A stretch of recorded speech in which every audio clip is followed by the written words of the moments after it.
ఇప్పుడు ఈ గుబేంద్రుడు ఎక్కడ దాక్కున్నాడు? పడుకొని ఉంటాడా? లేదంటే సుప్తావస్థలో ఉన్నాడా? దాక్కొని ఉన్నాడా?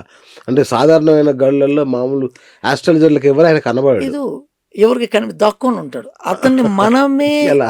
ఎతికి ఓకే. పట్టుకొని బయటికి తీసుకురావాలి. ఇప్పుడు చెప్పాను కదా క్యాల్కులేషన్. ఈ అవునవును. క్యాల్కులేషన్ తోటి అతన్ని బయటికి తీసుకురావాలి. ఓకే. చంద్రుడు నిలబడ్డ నక్షత్రం, ఆ! ధనాధిపతి కూర్చున్న నక్షత్రం, రెండింటిని మల్టిప్లై చేయాలి. డివైడెడ్ బై 108 చేయాలి. ఓకే. ఈక్వల్‌ని ఒక అమౌంట్ పక్కన పెట్టాలి. ఓకే. దాని తర్వాత దాన్ని మల్టిప్లై ఇంటూ 108 చేయాలి. ఆ అమౌంట్‌ని ఈ అమౌంట్‌లో మైనస్ చేయాలి. రిమైనింగ్ వచ్చే బ్యాలెన్స్‌ని ఆ 108 పాదంలో ఏ గ్రహం వస్తుందో చూసుకోవాలి. ఆ గ్రహమే గుబేంద్రుడు. సో ఇతన్ని పట్టుకోవటం ఇంత కష్టం. ఇంత క్యాల్కులేట్ అంటే చేసుకోవాలి. ఇదంతా గూడా ఏదన్నా ప్రత్యేక పూజలాంటివి ఏమన్నా చేయాలా? తద్వారా పట్టుకుంటామా ఆయన్ని? పూజలు ఏమి అక్కర్లేదునండి. ఆ మామూలుగా దేవుడు ఎవరు, ఆ గోవిందుడు ఎవరు అని తెలిస్తే చాలు. అతన్ని మనకు మనం తెలుసుకోలేం. మీ దగ్గర రావాలి. రావాల్సిందే. మీ దగ్గరకొస్తే మనకి తప్ప తెలియదు. మామూలుగా ఇంట్లో కూర్చొని నేను కనుక్కోవడం కుదరదు. తెలియదు. ఓకే. ఓకే. ఓకే. ఇది ఎవరన్నా బాగా తెలిసిన వాళ్ళని పట్టుకొని అది చేసుకుంటే సక్సెస్ అవుతుంది. ఓకే. మన లైఫ్ మీలాగా ఏమన్నా రత్నాలేమన్నా ఏసుకోవాలా? ఇట్లా గుబేంద్రుడిని పట్టుకోవాలంటే? ఏం అక్కర్లేదు. ఆ! ఏ రత్నాలు తీసుకోకర్లేదు. ఓకే. అతను ఏదైనా ప్రతి ఒక్క పూజ ఆ విధానంతోటి చేయాలి. ఓకే. అప్పుడు అది మనకి సక్సెస్ ఇస్తది. ఓకే. ఆ విధానం తప్పితే మనకి సక్సెస్ ఇవ్వదు. రైట్. గుబేంద్రుడి మంత్రం ఏమన్నా ఉందా? ఇక్కడ యాక్చువల్‌గా ఇక్కడ ఏంటనంటే కుబేరుడు వెంకటేశ్వర స్వామికి ధనం ఇచ్చిన అతను. అవును. మనకి ధనం ఇచ్చే కుబేరుడు ఈ 9 గ్రహాలలో ఒక గ్రహం ఉంటుంది. అతనే కుబేంద్రుడు. అచ్చా! ఆ కుబేంద్రుడికి అధిదేవత ఎవరు అన్నది తెలుసుకోవాలి. నేను మీకు ఇందాక ఆ! చెప్పా. ఆ! ఆ! చంద్రుడు అంటే అమ్మవారు. ఓకే. ఓకేనండి. శని అంటే శివుడు. ఓకే. సూర్యుడు అన్న శివుడు. శని అన్న కాలభైరవుడు కూడా వస్తాడు. శివుడు కూడా వస్తాడు. కుజుడు మంగళకారకుడు, మంగళుడు, మార్స్. సుబ్రహ్మణ్య స్వామిని తీసుకోవచ్చు. సుబ్రహ్మణ్య స్వామిని తీసుకుంటే అతనే కుబేంద్రుడు. ఓకే. చంద్రుడు వచ్చాడు అనుకోండి, ఆ నక్షత్రం వచ్చింది అనుకోండి, వీళ్ళు గ్రహాధిపతులా? గ్రహాధిపతులు ఓకే. ఓకే. వాళ్ళే మనకి కుబేంద్రుడు. సో మంత్రం ఇట్లా ఏం అక్కర్లేదు ఇక. మంత్రం గింత్రం ఏం లేదు. మంత్రం లేదు, తంత్రం లేదు, ఆ మాయ లేదు, మాయ లేదు. దేవతని గట్టిగా శరణాగతి అయిపోవాలి. ఓకే. పరిపూర్ణంగా ఆత్మశుద్ధిగా శరణాగతి అయిపోవాలి. ఓకే. అప్పుడు మనకి సక్సెస్ ఇస్తుంది. ఓకే. Right sir. ఓకే. మేము మీ దగ్గరకొస్తే తప్ప పట్టుకోలేము మేము. అంతే గదా! ఈ గుబేంద్రుడిని పట్టుకోవాలంటే మీ దగ్గర మిమ్మల్ని పట్టుకోవాలి. మీరు దొరకరు. మీరు చాలా బిజీ ఉంటుంది. మీ అపాయింట్‌మెంటే 10, 15 రోజులు వెయిట్ చేయాల్సొస్తుంది. మా వాళ్ళు తిడుతున్నారు మా ప్రేక్షకులు. కొంచెం అవునండి. మాకు కోర్టుకు తక్కువ సమయం ఇవ్వండి. మాకెక్కువ సమయం ఇవ్వండి. అంటే ప్రేక్షకులకు అందరికీ ఒక చిన్న విన్నపము. సరే గురుగారు. ఇది ఇప్పుడు వరకు లైవ్‌లో చూసుకున్న, నా దగ్గర చూసుకున్న వాళ్ళందరికీ తెలుసు నేను ఎలా చెప్పిన్నాను అని. అవును. అవును. అబ్బో! ఓకేనండి. అద్భుతమైన ఫీడ్‌బ్యాక్ సో అది. ఇప్పుడు నేనేమంటున్నానంటే అందరిలాగా ఒక రోజుకి 10 జాతకాలు, 20 జాతకాలు నేను చూడలేను. ఏదో ఓకే. ఏదో ఓకే. అని చూసి చెప్పేది కాదు. ఓకే. ఒకటి మినిమమ్ 1½ అవర్ నా దగ్గర క్లాస్‌గా వాళ్ళకి నేను ఒక్క లెక్చర్‌గా చెప్తా జాతకం. ఒక జాతకానికి. ఇప్పుడు లైవ్‌లో నా ప్రేక్షకులు గురుగారు చూస్తున్నారు. మా ఇంక వేరే ఆస్ట్రాలజర్స్ ఉన్నారు. హ్మ్.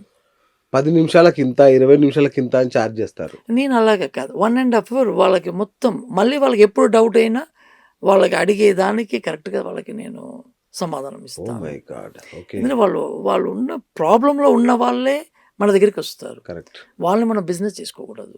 వాళ్ళకి మనం కరెక్ట్‌గా చెప్పాలి. రైట్ గురుగారు. చాలా మంది సమస్య ఏంటంటే సంపాదిస్తారు. నీళ్ళలాగా ఖర్చయిపోతుంటది. భార్య రూపంలోనో, పిల్లల రూపంలోనో, ఏదో ఒక రూపంలో. సో ఇంట్లో డబ్బు నిలవట్లేదు అనే వాళ్ళకి ఈ గుబేంద్రుడు ఇచ్చే సొల్యూషన్ ఏంటి? ఇంట్లో డబ్బులు నిలవట్లేదు అంటే ఒకటే ఒకనండి.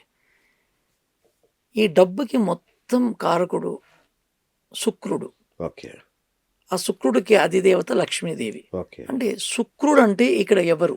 భార్య, పిల్లలు, ఓహ్! హ్మ్. అత్తగారు, తల్లి, వీళ్ళందరూ లేడీస్. వీళ్ళని ఎవరైతే ఏడిపించకుండా ఎంత మంచిగా చూసుకుంటారో వాళ్ళకి ఈ కుబేంద్రుడు ఆటోమేటిక్‌గా యాక్టివేట్ అయిపోతాడు.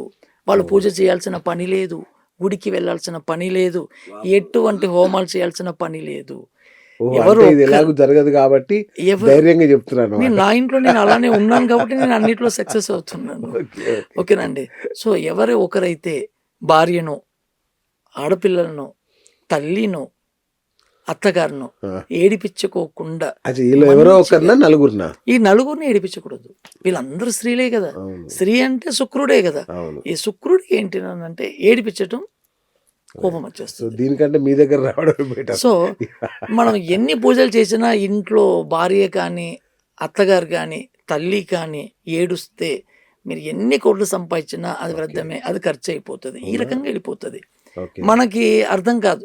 ఎంత సంపాదించినా మనకి నిలబడట్లేదు అని. హ్మ్. కరెక్ట్‌గా వాళ్ళు కూర్చొని అర్థం చేసుకుంటే దీనికి రీజన్ ఇదే. ఓహోహో! సో, ఇలాంటి వాళ్ళు ఎవరైతే ఏడిపించకుండా తల్లిని, భార్యని, అత్తగారిని బాగా చూసుకుంటున్నారో వాళ్ళకి గుడికెళ్ళాల్సిన పనే లేదు. ఓకే. వాళ్ళకి గోబేంద్రుడు ఆటోమేటిక్‌గా యాక్టివేట్ అయిపోతాడు. ఓకే. గురుగారు అన్నీ బాగా చెప్పారు. అయితే నాకు ఒక డౌట్ ఏంటంటే గురుగారు చెప్పండి. చాలా మందికి అంటే 70స్, 80స్, 80స్ వరకు కూడా చాలా మందికి డేట్ ఆఫ్ బర్త్‌లు ఉండవు. అవునండి. టైమ్ ఆఫ్ బర్త్‌లు అస్సలుండవు. అవునండి. ఇట్లాంటి వాళ్ళు అంటే ఇప్పుడు మనం ఇంకా ముందు అడ్వాన్స్‌కి వెళ్ళక ముందే అడుగుతున్నాను నేను. వీళ్ళ జాతకాల టైమ్ ఆఫ్ బర్త్ ఎట్లా చెప్పడం ఇవన్నీ? టైమ్ ఆఫ్ ఈ బర్త్ దీని ద్వారా లేని చెప్పొచ్చు. వాళ్ళకి ఇది ఆరుడ శాస్త్రం. ఆరూఢ శాస్త్రం. అది ఆరుడ శాస్త్రం. ఓకే. ఈ శాస్త్రంలో మీతో గవ్వలేపించి ఓకే. అది ఏది వస్తుందో దాన్ని బట్టి మనము చెప్తాము. నాకు టైమ్ ఆఫ్ బర్త్ లేదు చెప్పండి గురుగారు నాకు. ఎగ్జాక్ట్‌గా వస్తది ఓకే. మీకు. ఓకే. మొత్తం మీకు ఎలాగ జరిగినవన్నీ ఒక్కటి కూడా మిస్ కాదు. మొత్తం వచ్చేస్తది. ఓహ్! సో, నా దగ్గర ఉన్న ఆల్రెడీ ఇప్పుడు చూసే ప్రేక్షకులు నా క్లయింట్స్ ఆ! చాలా మందిలొచ్చి చూసున్నారు. అవునా? చేసుకొని ఉన్నారు. ఓకే. సో, వాళ్ళకి దీని గురించి తెలుసు బాగా. ఓకే. ఎంత పర్ఫెక్ట్‌గా వస్తది. ఎవరు గురూజీ వీళ్ళంతా? ఇది ఆరూఢ శాస్త్రం. ఈ ఆరూఢ శాస్త్రం అంటే ఏంటంటే జాతకం లేని వాళ్ళకి, పుట్టిన గడియ తెలియని వాళ్ళకి, కొన్ని మందిలకి మంత్ తెలుసు ఇయర్ తెలియదు అంటున్నారు. కొన్ని మందిలకి ఇయర్ తెలుసు డేట్స్ తెలియదండి అనేసి అంటున్నారు. సో, ఇలాంటి వాళ్ళకి అన్నది మన ఋషులు మనకి కనిపెట్టించిన శాస్త్రము ఆరూఢ శాస్త్రము. ఈ శాస్త్రంలో మీ చేత్తోటి గవ్వలేపిచ్చి అది లగ్నంగా ఏదైతే వస్తుందో దాంతోటి మీ మొత్తం జాతకం ఇది పర్ఫెక్ట్‌గా వస్తది. సో, ఇప్పుడు ఉన్న ఇది ఇప్పుడు ధనుర్లో ఈ 4 గ్రహాలు ఉన్నాడు. సూర్యుడు ఉన్నాడు. ఈరోజు కుజుడు ఉన్నాడు. బుధుడు ఉన్నాడు. ప్లస్ శుక్రుడు కూడా ఇక్కడే ఉన్నాడు. కుంభంలో రాహు ఉన్నాడు. మీనంలో శని ఉన్నాడు. మిథునంలో గురువు ఉన్నాడు. సింహంలో కేతు ఉన్నాడు. కన్యలో ఈరోజు హస్త నక్షత్రము చంద్రుడు ఉన్నాడు. సో, దీన్ని బట్టి మనం క్యాలిక్యులేట్ చేసి చెప్తాం అన్నమాట. సో, ఎగ్జాక్ట్‌గా మీకు మీ జాతకము, మీ కర్ణనాథుడు, మీ కుబేరుడు అందరిని మనం కనుక్కొని మనం బయటికి లాగేసేయొచ్చు. అద్భుతంగా ఉంది ఇది. ఇది. ఇది అందరికీ కరెక్ట్ అసలు. తెలియదు. ఆ! ఇది. ఏం శాస్త్రం అన్నారు? ఆరూఢ శాస్త్రం. ఆరూఢ శాస్త్రం. ఆరూఢ ఓకే. ఓకే. శాస్త్రం. ఆ! సో, దీన్ని బట్టి మనము ఎళ్ళే పని సక్సెస్ అవుతుందా కాదా అన్నది కూడా ఇది చెప్పేస్తది. అయ్! ఆ! ఇప్పుడు మీరు ఫర్ ఎగ్జాంపుల్ ఒక బిజినెస్ డీలింగ్‌కి వెళ్తున్నారు. అవును. దీన్ని గవ్వలేసి చూస్తే తెలిసిపోతది. ఇది అవుతుందా కాదా అవునా? చెప్పేది. ఎగ్జాక్ట్ అదే జరుగుతది. ఓకే. ఓకేనండి. నేను కేసెస్‌కెళ్ళేటప్పుడు ఏసి చూసుకునే వెళ్తా. అవునా? అవునా? ఓకేనండి. ఆ! సో, అది సక్సెస్ కాదు అని అన్నప్పుడు డేట్ తీసుకొని సైలెంట్‌గా వెళ్ళిపోతా. అచ్చా! అక్కడ ముగింపు ఇవ్వడు. ఓకే. మనకెప్పుడు సక్సెస్ ఉన్నది. దానికి ఏం అందుకే అడ్డు మీకు పడుతుంది? 100% సక్సెస్ రేటింగ్ సక్సెస్ ఇది. ఇస్తుంది. సో, గ్రహాన్ని అనుసరించుకొని మూవ్ చేస్తూ ఉంటాం. అబ్బబ్బబ్బా!